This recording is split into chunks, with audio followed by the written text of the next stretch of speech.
অনেকে বলেন যে আওয়ামী লীগের লোকরা কী করবে, আওয়ামী লীগের লোকরা যে খুব ভালোভাবে ভোট দিবে, তাদের পছন্দের যে ক্যান্ডিডেট যে আছে তাকে তারা ভোট দিবে। তারা আওয়ামী লীগের লোকরাও তো তাদের 15.5 বছরে কি ভোট দিতে পেরেছে?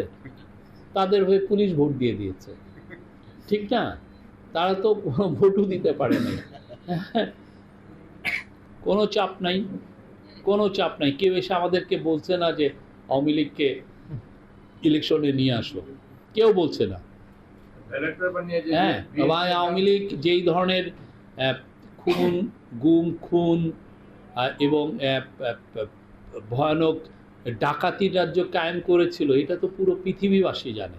এটা তো শুধুমাত্র আপনি ব্রাহ্মণবাড়িয়াতে জানছেন তা তো না, আমি ঢাকায় জানছি তা না, পুরো পৃথিবী জানে। ফলে ওদের হয়ে কেউ এসে বলছে না যে ওদেরকে আপনারা একটু সুযোগ দেন। হয়তোবা বলতো, বলার সুযোগ তো আওয়ামী লীগই রাখে নাই। আওয়ামী লীগের কেউ এসে কি ক্ষমা চাচ্ছে, কেউ অনুতপ্ত হচ্ছে?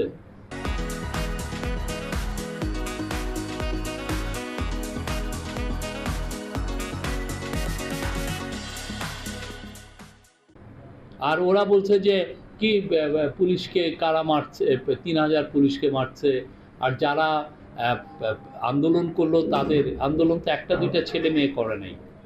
শেখ মুজিবুর রহমান যেই পলিসি নিয়েছিলেন তাতে করে সারা বাংলাদেশের তখন 6,50,00,000 লোককে উনি রাজাকার বলেছিলেন।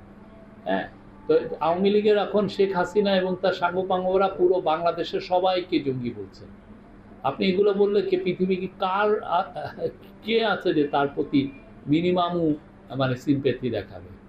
নির্বাচনের ব্যাপারে কোনো সংশয় নেই, বিন্দুমাত্র সংশয় নেই।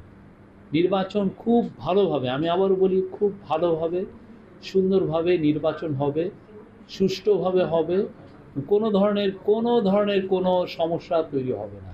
এটা ফ্রি হবে, ফেয়ার হবে, পিসফুল হবে, ক্রেডিবল হবে, ইনক্লুসিভ হবে এবং ফেস্টিভ হবে, মানে সব মুখর হবে। আমি বলতে পারি যে আপনারা গত মানে এই যাবৎকালে যতগুলো ইলেকশন দেখেছেন, this will be one of the best. কেউ কিন্তু ইলেকশন নিয়ে কোনো ধরনের সংশয়ের কোনো কথা বলছে না। সংশয়ের কথা আসতেছে কোত্থেকে? এই ইউটিউব থেকে, টিকটক থেকে। কিছু লোক আছে না, বেশি ভিউ কামানোর জন্য এই সংশয়, আরে দেখেন ইলেকশন হবে কিনা, এই টাইপের কথা বলে। ইলেকশন খুব ভালোভাবে হবে, ইনশাল্লাহ কারো সাধ্য নাই এই ইলেকশনকে ডিসরাপ্ট করা। যারা ডলার বাইরে নিয়ে গেছে তারা কি এতই বোকা যে আবার ডলার পাঠিয়ে কাউকে দিয়ে তারা মিছিল করাবে? অত তো না। সে জানে যে তাদের নেত্রী আর আসতেছে না, আস্তে করে ডলার সে অন্য খাতে ব্যয় করতেছে, ঠিক না? যে আপনারা হা ভোট দিবেন। বাংলাদেশে যদি অপশাসন দূর করতে চান, হা ভোট দেন। বাংলাদেশে যাতে স্বৈরাচার আর জন্ম না নেয় সে ব্যবস্থা যদি করতে চান, তাহলে হা ভোট দেন। বাংলাদেশে যাতে ডেমোক্রেসি আরও 100 বছর, আমেরিকায় সেই 1775 সালে 76 সালে তারা যে ডেমোক্রেসি চর্চা শুরু করলো, সেটা 250 বছর ধরে টিকে আছে।